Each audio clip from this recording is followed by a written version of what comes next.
Hola mis queridos estudiantes, esta semana vamos a ver el tema de la masturbación y este centra sus bases en la lectura del capítulo 6 de Juventud en Éxtasis 2 y la idea es que podamos comprender cuál es la mirada, cuál es la postura que nos plantea el autor y cómo nosotros podemos concebir esto como una práctica normal o una práctica compulsiva. El objetivo central que nosotros vamos a tratar en esta clase es conocer el concepto de la masturbación y reflexionar en torno a esta práctica. ¿Qué quiere decir eso? Que nosotros sabemos que la masturbación es muy conocida desde el punto de vista de lo risible que puede ser en la comunidad, pero tenemos que reflexionar sobre cómo esta práctica que es tan común y que la ocupamos dentro de nuestro lenguaje puede llegar a concebirse como un problema para la vida cotidiana de algunas personas. Por otro lado, nos va a servir para enfrentar este fenómeno dentro de nuestro cuerpo con naturalidad y sin culpas, sin ese sentido punitivo que durante décadas se vivió, y también para conocer cuáles son los límites propios de nuestro organismo y los efectos que estos pueden tener sobre nosotros mismos, porque recordemos que todas las cosas son buenas en la medida que no se vuelven un vicio. En su perfil de Classroom, ustedes van a tener la opción de colocar con sus propias palabras lo que significa el concepto de la masturbación y también qué mitos han escuchado sobre la masturbación. ¿Para qué nos va a servir esto? Para que veamos que en lo cotidiano, en lo que vivimos a diario, se logra apreciar de una u otra manera la incidencia de este mismo y de cómo nosotros actuamos como sociedad, ya sea llevándolo desde un punto de vista del tabú o utilizando algunos eufemismos para referirnos a esta práctica tan vilipendiada por algunos, pero también practicada por otros. Bien, adentrémonos en el libro. El autor Carlos Cuauhtémoc Sánchez nos dice que la masturbación históricamente ha sido condenada. Ya recordemos un poco de la historia de la literatura, nosotros dijimos que el tiempo más oscuro de la humanidad fue el tiempo donde estuvo en la Santa Inquisición, estuvo en la Edad Media y donde muchas prácticas que podrían ser consideradas normales en el día de hoy eran castigadas. Por ende se habla del castigo del concepto de la masturbación, una condena. En el siglo XVII y en el siglo XVIII se aseguraba que la práctica, o sea, el ejecutar este acto, causaba ceguera, neurosis, histeria, depresiones, parálisis y muchos otros males con el fin de hacer que la gente no lo practicara, no lo llevara a cabo y se difundió muchísimo por muchísimo tiempo y se castigaba a quienes se les escuchaba o se denunciaba que lo practicaban con la castración, ¿ya? Y recordemos que hoy en día hay tribus en África que más que castigar la masturbación, ellos castigan al hecho de que las mujeres no deben sentir placer. Y ahí practican el famoso fenómeno de la ablación, ¿ya? Pero en tanto en el siglo XIX se prescribía médicamente que los jóvenes tenían que usar cinturón de castidad de día y anillos con clavos interiores en el pene para evitar la erección nocturna. ¿Se acuerdan que nosotros le mencionábamos los otros días que es un fenómeno natural que los adolescentes padezcan de los famosos sueños húmedos o tengan erecciones nocturnas? Bueno, para evitar eso, estos médicos de la época, considerando que esto era un tema tabú, que era sucio, que era profano, utilizaron mecanismos para reducirlo, ¿ya? Y otro de los mecanismos más crudos era el cinturón de castidad, que era también una práctica muy común que usaban los señores feudales para evitar que sus doncellas fueran abusadas, entonces le colocaban estos mecanismos a las jóvenes para evitar que fueran violadas, vulneradas y también evitar que tuvieran prácticas sexuales que no estuvieran acordes a los lineamientos que ellos tenían prescritos.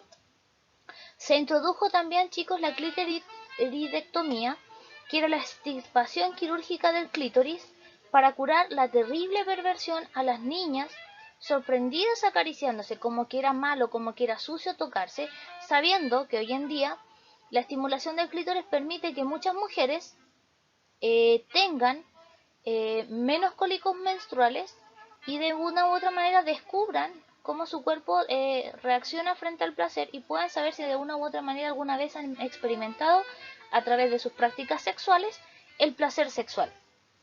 En la actualidad, chicos, no podemos olvidar que hay gente que bromea muchísimo diciendo que la masturbación disminuye la capacidad mental o física y provoca cambios en el rostro o en el cuerpo. Esos son solamente mitos. estamos cargados y llenos de mitos sociales que hacen que todavía se sigan viendo muchas de estas cosas como sucias, como que no fueran parte de nuestra naturaleza.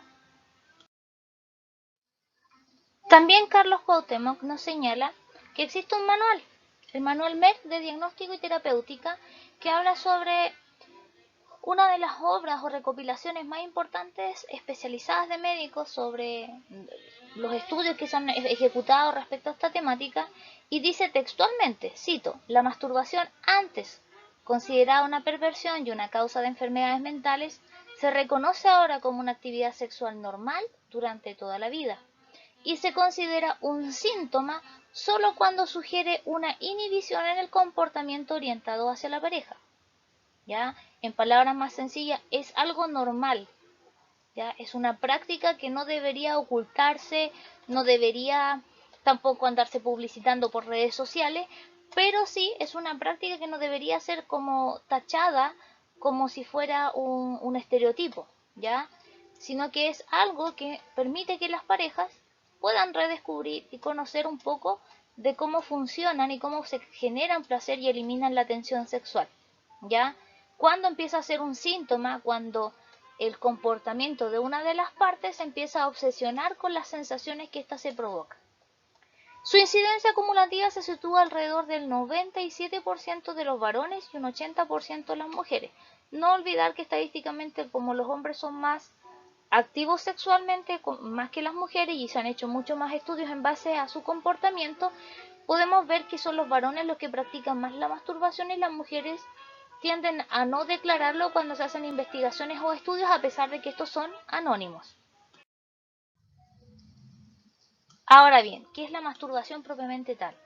La masturbación, chicos, es la autoestimulación de los genitales con el fin de obtener placer solitario.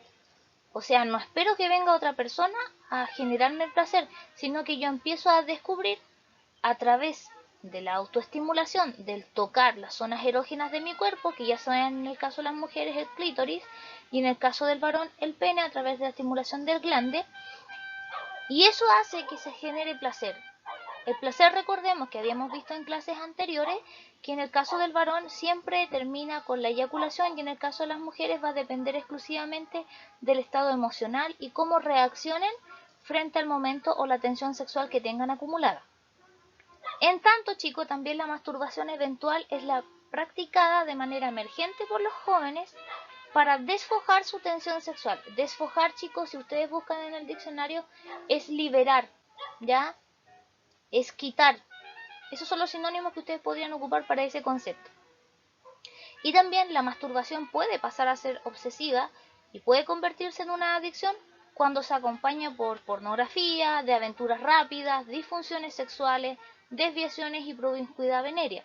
Recordemos que esas fueron una de las temáticas que nosotros vimos con el tema de la confusión sexual y también lo vimos con la decepción y también con el embarazo no deseado. Hay cosas que nos pueden llevar a tomar buenas decisiones, pero hay cosas que también nos pueden llevar a un precipicio del cual no podemos salir tan rápidamente. ¿Cómo se cae la masturbación obsesiva?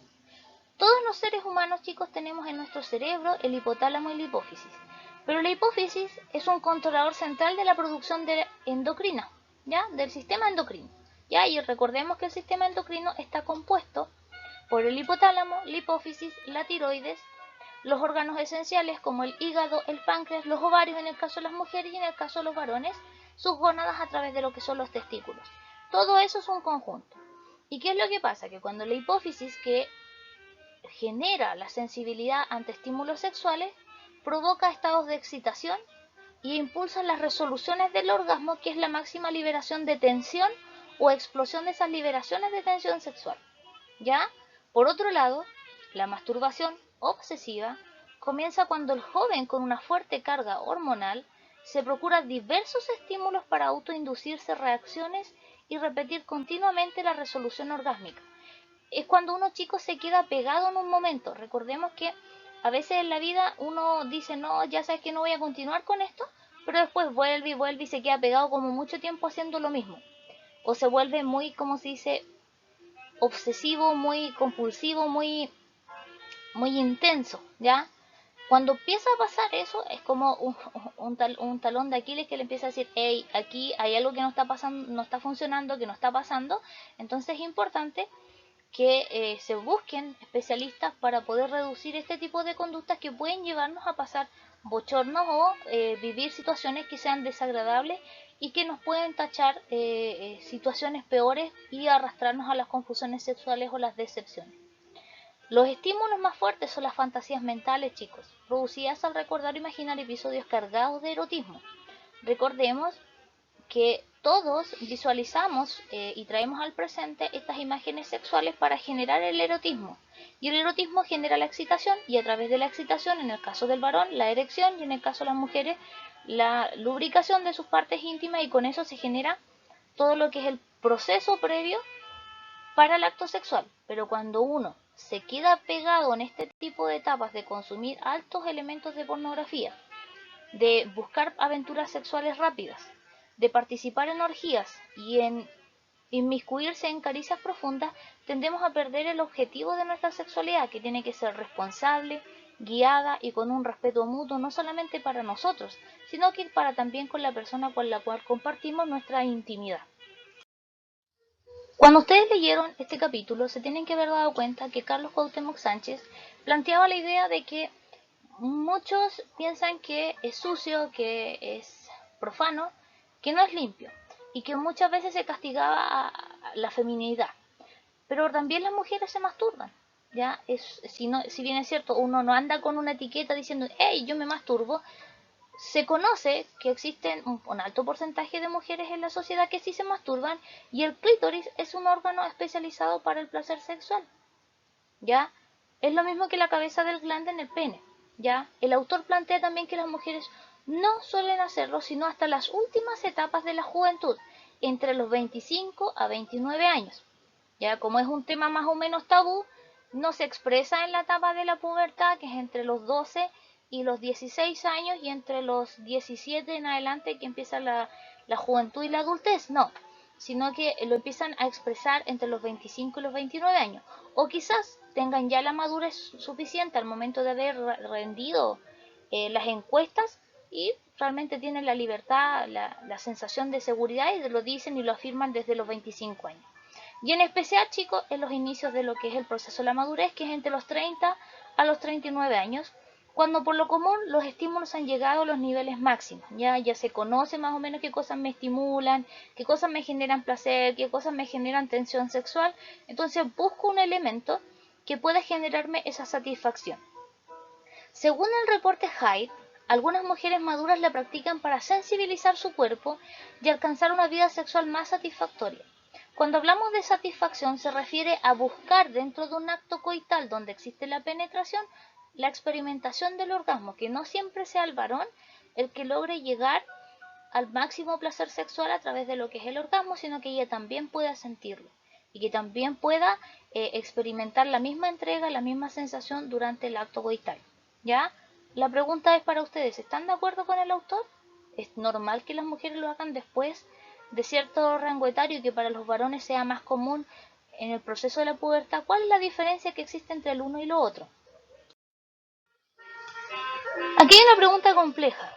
Partamos, chicos, con la idea de que a todas las cosas uno le pone como límites o por otro lado le buscan el sentido y empieza a reflexionar. Entonces, ¿será correcto ponerle freno a la masturbación? Partamos por la idea de que ningún vicio, por inocuo que parezca, puede ser positivo. O sea, todas las cosas cuando ya se empiezan a concebir como un vicio, ni por más que sean como, por ejemplo, algunos tienen el vicio de comerse las uñas, otros tienen el vicio, por ejemplo, de salir a correr, otros se obsesionan, por ejemplo, con los juegos de carta, otros se obsesionan con la masturbación. Ninguno de ellos, ni por más sanos que parecieran, porque no estamos hablando de consumo de droga, van a ser positivos porque hay un punto donde perdemos el control sobre las acciones que realizamos y desarrollamos. Algunas personas, por ejemplo, toman alcohol, otras se masturban. La esencia de adicción siempre va a ser la misma, es la búsqueda constante de sentir la misma sensación. La que nos ocupa se basa, chicos, más en la imaginación de escenas eróticas y en el uso de material pornográfico. Ustedes saben que el almacenamiento de material pornográfico es ilegal, no corresponde. Si a ustedes les revisaran sus teléfonos, siendo menores de edad, ustedes no deberían tener material pornográfico dentro de sus aparatos, ni tampoco tener los famosos packs que ocupan de algunos que empiezan a mandarse a través de las redes sociales, porque eso es material pornográfico, y más aún cuando son menores de edad. Las personas masturbadoras adictas viven espiando las cualidades sexuales de toda la gente que los rodea. O sea, ya no hay un límite de respetar a la amiga, al amigo, el padre, la madre, sino que están viendo el erotismo en todo momento y en todo lugar. Pues estos son atributos convertidos en fantasías mentales y son el principal alimento de su vicio. ¿Ya? Se genera la creación de esta imagen mental y con ello se erotizan. Y el autor plantea, preguntamos de nuevo, ¿sería sensato ponerle un freno? La respuesta es sí. Recuerden que todo vicio en extremo siempre va a ser malo.